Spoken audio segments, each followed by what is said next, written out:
and honorable members of the Appointments Committee of the National Assembly. And Mr. Speaker, as you rightly put it from the beginning, I know this committee has a constitutional mandate and responsibility to vet appointments or nominations by the President. And so, being colleagues notwithstanding. However, I just want to mention very quickly, Mr. Speaker, that I'm John Mbadi, as I've mentioned before, and as you rightly mentioned. I was born 53 years ago in a small village called Seka in Gwasi, Suba South constituency of Homa Bay County. I went to school, first Seka Primary School, 3 years. That's class 1 to 3, class 4 to 8, in another school called Ligongo Primary School. I'll not go into the details because we don't have time to talk about my childhood history. I then proceeded to Kokoro High School. Kokoro Boys is in Awendo constituency, modern day Awendo constituency, where I did my KCSE, and then later proceeded to the University of Nairobi School of Business Studies, that is Faculty of Commerce. I'm a graduate of accounting, and I'm also a certified public accountant. Actually, I'm a member of the Institute of Certified Public Accountants. I am member number 6101, and I'm in good standing, Mr. Speaker, as can be attested by the file that I've just passed across. Then I must then move straight, Mr. Speaker, to my work experience, which spans over 28 years now. After graduating from the University of Nairobi, Mr. Speaker, I was employed to work with the same university in the finance department. Started off at the very basic level, entry point for a graduate, which is assistant accountant, where I was basically doing the routine accounting duties. But later I rose very quickly to become an accountant, finally to senior accountant 2, and then finally to senior accountant 1. In which time now I was involved in more advanced accounting work. I actually was responsible for preparation of the final accounts for the university. I was in a team that was doing that and preparing for final audit. I was also involved largely in cash flow management for the university. I then later left the university to work for an international organization called Media East Africa. It's a humanitarian organization with headquarters in Switzerland. I was the regional finance director responsible for supervising the finance departments of the region, that is Uganda office, South Sudan office, Somali office, and the Kenya office.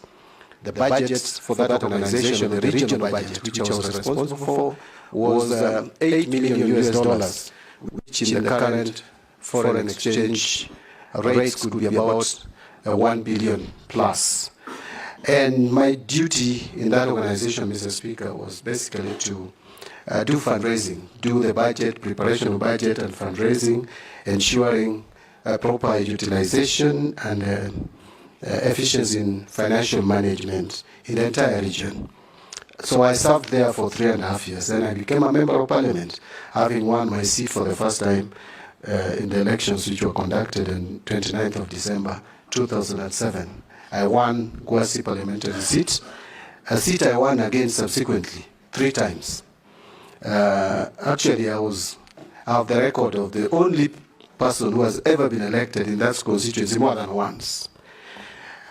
But having said that, Mr. Speaker, when I joined this parliament, I have done this now, takes me even to the relevance of my nomination, or the docket to which I'm nominated.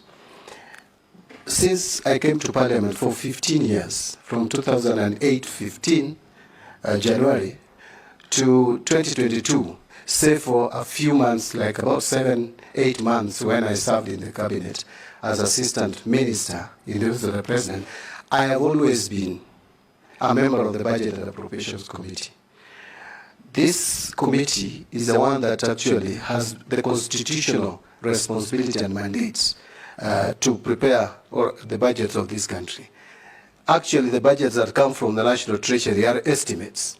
The budget is a preserve and function of the National Assembly of the Republic of Kenya.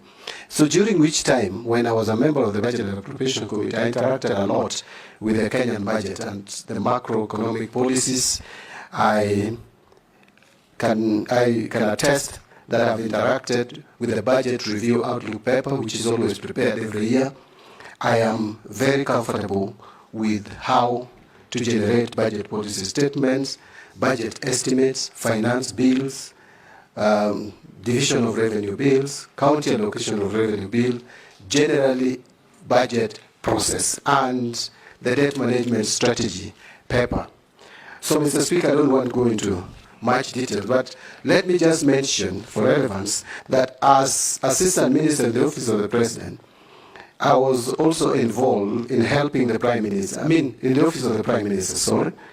I was Assistant Minister in the Office of the Prime Minister, and in that office, the responsibility of that office was basically to supervise and coordinate government functions in all ministries, departments, and state agencies, which is very much in line with what my role at the Treasury, if this committee proposes my approval to the National Assembly and finally approved and appointed.